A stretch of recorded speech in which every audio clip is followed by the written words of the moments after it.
This is Money Talk 1310 and 100.9. Welcome to the Real Estate PB&J Hour, hosted by Realtors Paul Fuqua and Joyce Carcaise, who are experts in the fundamentals of buying and selling homes and other real estate properties. Now, here's Paul and Joyce. Well, good afternoon.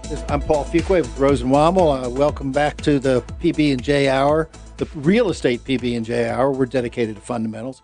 I'm here with my business partner, Joyce Carcaise. Joyce, say hello to the folks out there. Hi, everybody, and welcome back. Are you ready for the snow?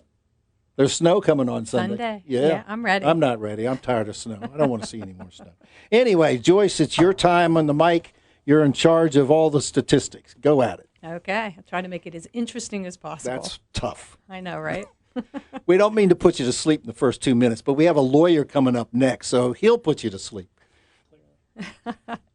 So actually today we just received the updated absorption rates, which is the inclusive of the past 6 months, August 2021 to the end of January 2022. So the absorption rates, as we talked about before, is just a measure of the supply and demand. It's the number of homes sold divided by the number of homes on the market. And as expected, the homes in Hampton Roads continue to sell in under a month. So that's huge, meaning the houses, we can't keep them on the market.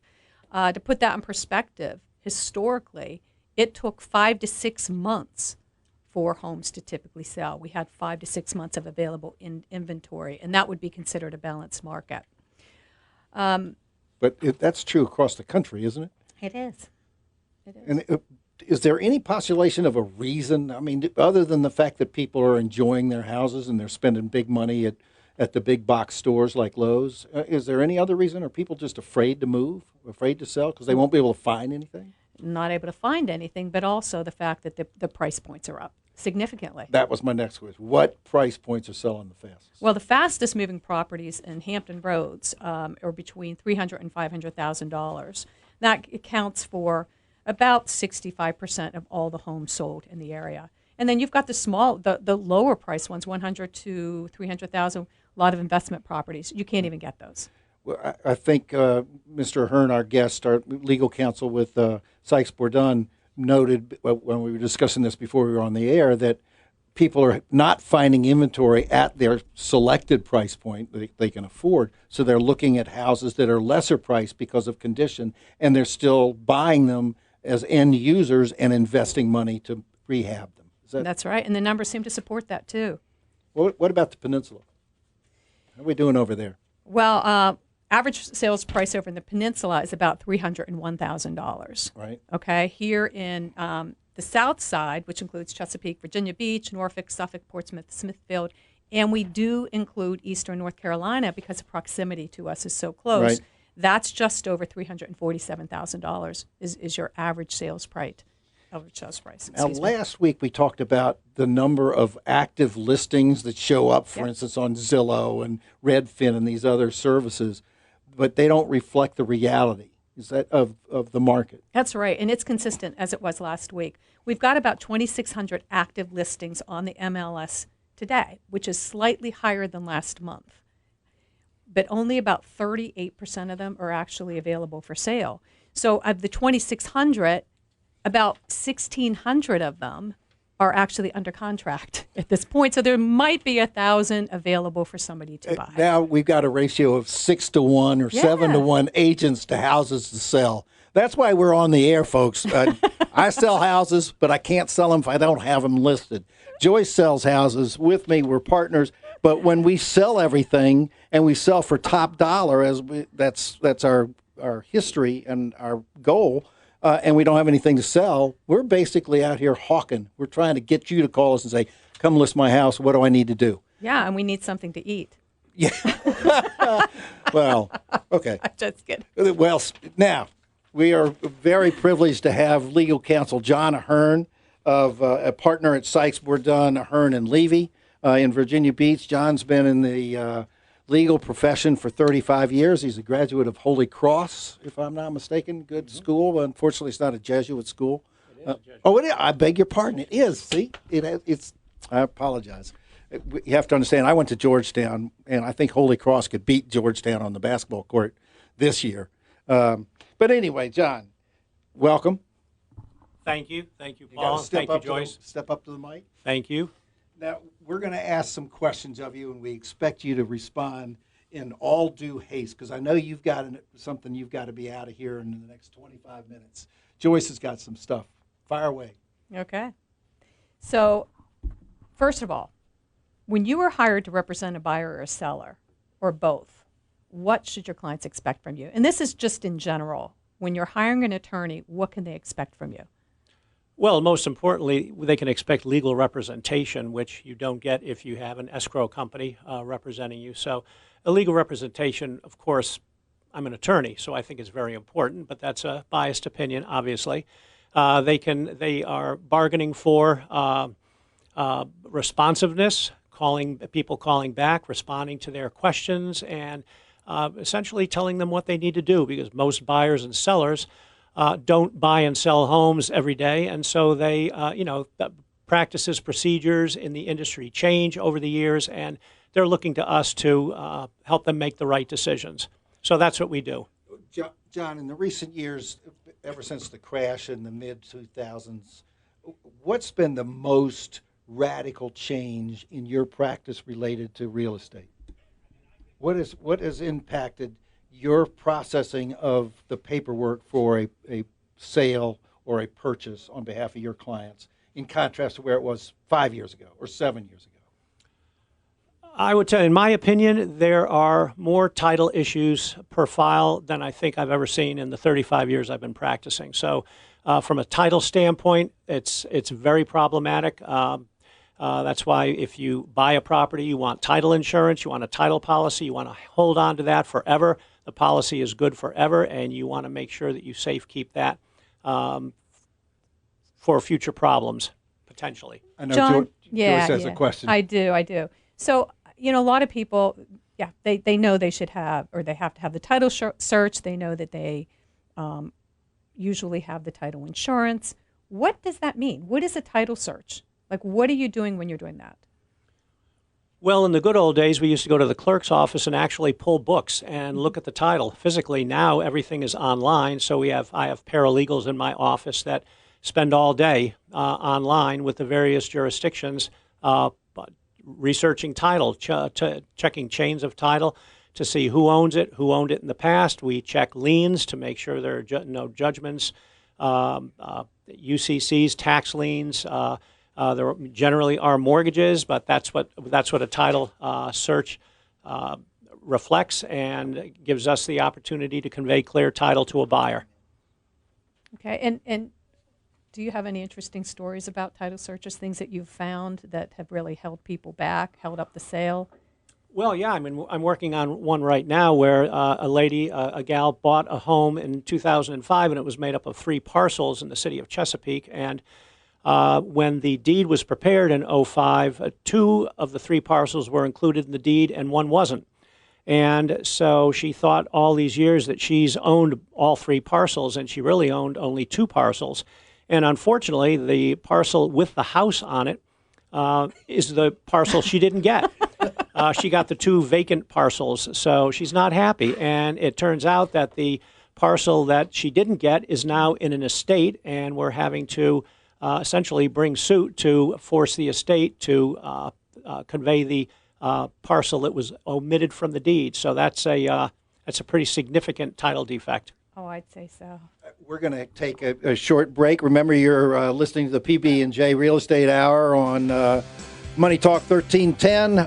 Stay with us. We're also, you can hear us at 1310.com, moneytalk1310.com, or 1310 AM, 100.9 FM. See you in a couple minutes.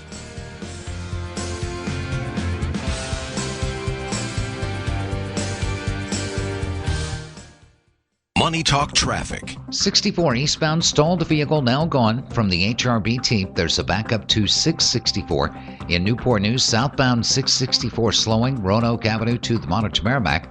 Northbound side, an earlier wreck at the bridge is gone. There's a backup to the Western Freeway. On the secondaries, a wreck in Newport News, Denby Boulevard near Old Denby. Tony Hayes on Money Talk 1310 and 100.9. Here's Dave Ramsey with today's Ramsey Reality Check. The typical person who is wealthy, when they make a purchase decision, when they make any decisions with money, matter of fact, when they make almost any decisions, they think about how it's going to impact their lives 10, 20, 30, 40 years from now. Broke people think about Friday. Listen live weekdays at 2 on Money Talk 1310 and 100.9. How's the stomach, Ryan? Settling down. Did you ever think you'd be up there, weightless in the space station? I'm more like a boots-on-the-ground person, Todd. Need to look at things from new angles. Okay, but... Take in the big picture. Certainly is big. How big? As big as... Our winter furnace giveaway. Actually, I was going to say... That's it exactly, Ryan. I'll give you a furnace for only $9.95 when you buy the matching AC. Gotta keep our team working in the cold months. See? Big picture. Feeling a bit queasy. I know we're not making much money, but... No, the lack of gravity. Ugh. Oh, I understand the gravity of the situation. Not sure you do. Houston, we have a problem. OneHourComfort.com. Always on time or... You don't pay a dime. OneHourComfort.com.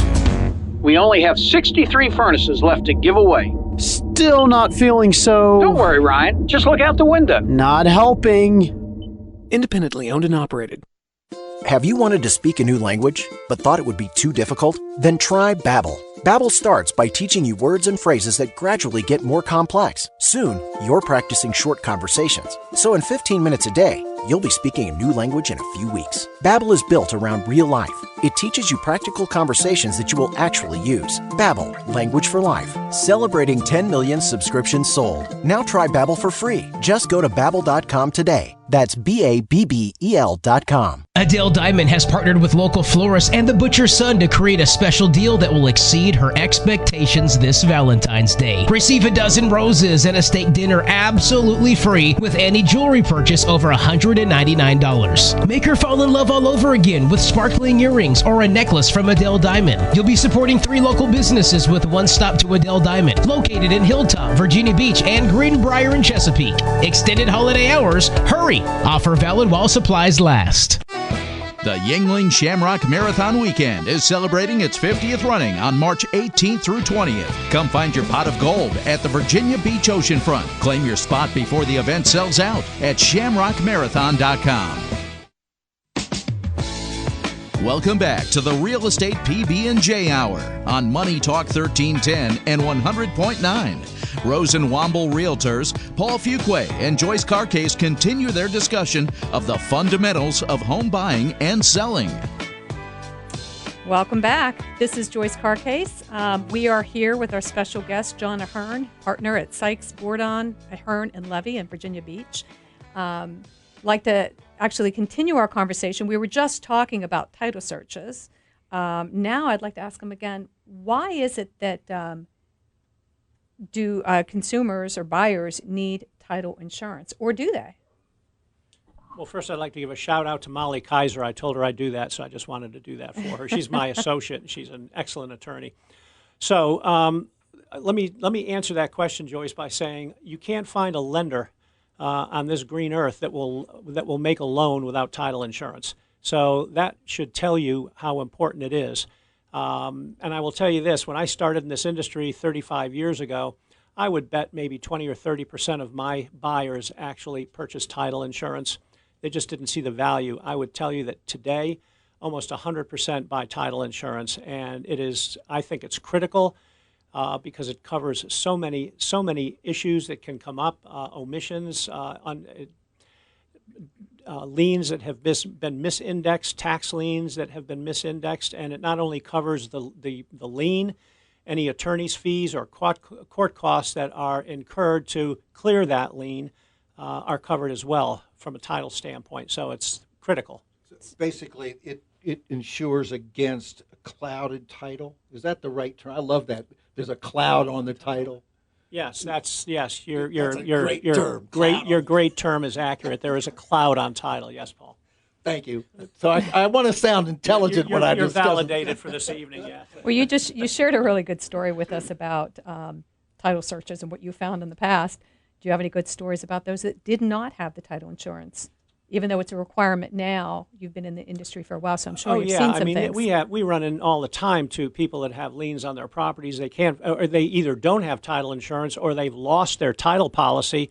And even though we can go on to national data banks to try to find it, sometimes we can't find it. And at that point, the sellers have to pay our fees to try to resolve the issue. And if there's any money still owed on that lien, whether it's a tax lien, a judgment, a mortgage, a credit line, it doesn't matter. Those monies would have to be paid, and they'd have to come out of the proceeds of sale. So, of course, the seller would not net anywhere near what they thought they would net to go on to their next purchase. When we take a listing, would it be wise for us to advise our sellers that they should invest in a title search now, prior to listing, just like the inspection for termite and moisture and the home buyer's inspection, so there are no surprises?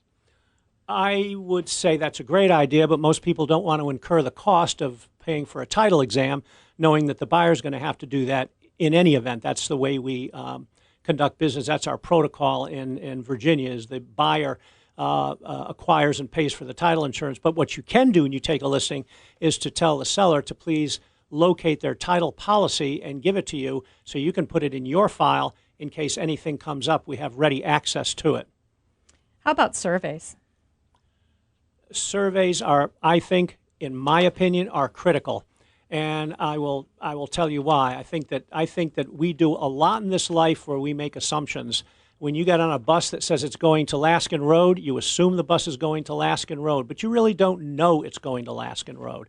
When you look at a backyard and you see a fence line, I can guarantee you that everybody that looks at that fence line will say, that's where the property line is. How do you know the property line is at that fence line? I have so many properties where fences are 10, 12, 15, 20 feet outside property lines. And when you buy it, the property, if the neighbor asks you to move the fence, it's your business to move it at your cost. So I think it's critical to get a survey. And in that same regard, I would not rely on an old survey. You want to get your own survey. Now, John, I know that in the past years ago, the settlement attorney would order the survey for the buyer, and it would be paid for at closing. Now, my understanding is that's no longer the case. Is that correct? Because too many times deals have gone south prior to close? No, we still order surveys. We have a number of surveyors that we work with, and if it's going to be an excessively expensive one because it's acreage or it's on the water, we'll get competitive pricing for our client to make a decision. But no, we always order them, even if the new contracts say the buyer does not want a survey. We still check with the agent to make sure that they want to waive their right to that survey, because once they waive their right to the survey, their title coverage does not cover matters of survey. So if there was an issue with a survey, they'd have to pay to resolve it out of their own pocket. Okay. Now, let's get to one of my favorite subjects, and the reason we really wanted to have you here, homeowners and condominium owners associations. I've got to go. Now, why in your mind, you've been long enough, you've been in this business, why is there such a proliferation of homeowners associations over the past 25 years? I think, and that's a good point, Paul. I mean, there were very few back in the 70s and 80s. They started becoming really in vogue in the late 80s and early 90s, and now it's hard to find a subdivision without an association. And I think they do it simply because they want to preserve the architectural integrity, and the aesthetic integrity of the neighborhood, and associations are in a position to do that if a homeowner does something that is perceived to diminish the value of neighboring properties or the neighborhood in general. Joyce has a question. Yeah, I do. So let's assume that the buyer, prior to obviously buying the home, they review the bylaws, regulations, and they accept them. They do have a 3-day period during the buying process where they can review those documents, and if they don't agree with them, they can walk away, right? So we'll assume that they agreed to them. Once they've done that, once they have moved into their home, what is the power of the homeowners association to enforce those bylaws, the regulations? Have we created a neighborhood Nazi situation with the every homeowners neighborhood association? has one of those, yeah. Well, it's the associations can wield a lot of power. I mean, they have architectural review committees that tell you what you can and can't do with your property. They have rules and regulations that they enforce, but all of those things and documents are part of the resale package that that a buyer is supposed to be provided pursuant to the terms of the contract. And I will point out that if there are any discrepancies that are noted in the resale package by the association. In other words, a fence doesn't meet the architectural guidelines. The people put a red front door, painted their front door red. They didn't paint their fascia. They're letting the yard grow too long. Don't assume that the seller is responsible for those items. The seller isn't responsible for those items. When I say that, if the association had to take action, the association liens the property. It's a lien against the property. At that point, can they actually hold up a closing because of that lien? That lien has to be resolved. And is there litigation or arbitration, or how does somebody protest the fact that they're putting a lien on it because the front door is blue instead of red? Well, and quite often generally speaking, the association can hold up a closing for matters of money. And when I say hold up, it means that they will not allow it, they'll say they won't allow it to close. As a practical matter, it can still close. They simply have the right to enforce that delinquent due or that penalty against the unit. And if the buyer is foolish enough to close without that money being paid, they may very well be subject to the lawsuit to enforce. We have a caller here on the show, the Real Estate PB&J Hour. Let's go to Lori, who is on the line right now. Hello, Lori. Yes, I'm not sure if this question was just answered, but I really want to know how much power the home associations have because, we live in a neighborhood where a very expensive homeowners association exists, and we have a neighbor who just gets warning after warning, like letter after letter, and it doesn't seem to ever change the situation, like the appearance of his home or his lawn or his actual doesn't maintain the premises. Yeah, like the curb appeal and the I'm whole. going to ask Mr. Ahern to step up to the mic and answer that question, and I think he has in part. But John, did you get the gist of the question? My understanding is that there's either a next door neighbor or a neighbor in close proximity who doesn't maintain their property, and it's probably serving to either create a nuisance or an eyesore, or even diminish the value of neighboring properties. Is that kind of accurate? It is, but to the point where he's actually already overcome a lot of letters, and I want to say even possible court litigation probably. So I'm just wondering how much power does the home association actually have? Like, people really buy into these properties when they think that their resale value will be upheld. But in reality, some of the neighbors are throwing their letters away that they get from the association. So I'm just wondering, what is the reality here? The reality, honestly, is it's not a very user-friendly system, and I don't say that lightly. I don't say it jokingly because it isn't. If the association is unwilling to take action to enforce violations that they see coming before them, and it could be for any number of reasons. It could be political. It could be because of the cost of resolving it. There's not a lot you can do at that point. Right. There How just much isn't. weight? How much?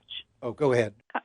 How much influence or weight has the pandemic had on the association? Because that also, I'm wondering if that could be, because I don't notice, the association going Well, I will around. tell you, not to cut you off, ma'am, but I will tell you that No.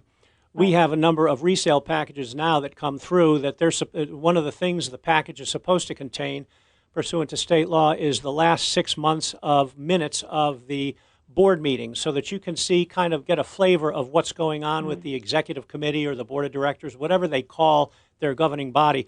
And a lot of associations have suspended meetings for up to a year. We just had a settlement close on a property, and they suspended meetings for a year because they didn't do them on Zoom. I don't know why they didn't do them remotely, but they didn't do them at all. And frankly, I had a statement signed by the buyer saying that he understood that there had been no meetings for a year, and he had no way of knowing what direction the association might be going with special assessments or things like that. Mm-hmm. Right. Thank you very much for calling. Really, we thank you. Thank you so much for answering the question. We appreciate it. Well, hopefully you'll keep us on your radio dial at moneytalk1310.com or 1310 AM or 100.9 FM. I'm Paul Fuqua. This is the Real Estate PB&J Hour. We're speaking, and my partner Joyce Carcaise is here, and we're speaking with Jon Ahern. You had another question, did you not, on what's the difference for the public between a homeowners association and a condominium owners association, especially in terms of the power over the properties? I don't think there really is any. There's one obviously that one association manages or runs a condominium regime or a subdivision, and one runs just a subdivision that has an association, a homeowners association. But really, there's no difference between the two, other than the form of ownership of the property. And all right, define for me, because I'm thick. It's later in the day. The difference between fee simple ownership and a condo ownership. Let's say we're talking about two properties next to one another at the north end of Virginia Beach. Both of them are $1 million properties. One's a 2-unit condo, one's a single family. Fee simple. What's the fundamental legal difference? You can own title to both by fee simple. The condominium is really the form of ownership. When I say that, you have, instead of having a yard, a private yard with a private home, you have common elements that you share and limited common elements that you share with your neighbor. But you can obviously own or take title by a fee simple deed, general warranty deed, to either one. There's no difference between the condominium deed and a deed for a single family residence. When we're dealing with a condominium, would it be correct to say that when you own the condominium, you own the air rights to the land, because everything underneath it is owned by the owners of the condos that are located on that? Is that correct? I've sold millions of dollars worth of condos, and this is kind of not upsetting, but I'm trying to get clarification. Well, I think that anything that's outside of the four corners of or the box of the condo itself, in other words, from the studs in, is what your unit is defined as. From everything out from the studs out is common area, and so that's owned jointly with in some percentage with however, depending upon how many units there are. So if you're walking out on the parking pads of a condominium, anybody can do that. So when you say the air rights, I mean any unit owner can walk on those unless there is but based on allocation of common areas or elements, it may be that they can't park their car there, but they can certainly walk on it. Jon, we greatly appreciate your being a guest. Do you want to give us some contact information in case someone has a compelling legal case? I know you have a phone number. We have a phone number. It's 499-8971, or you can always email me at jmahern@sykesbourdon.com. Bourdon.com. Thank you, John, very much Thank for you, being John. here. We hope that we'll be able to get you back on the show sometime in the coming months. Appreciate it.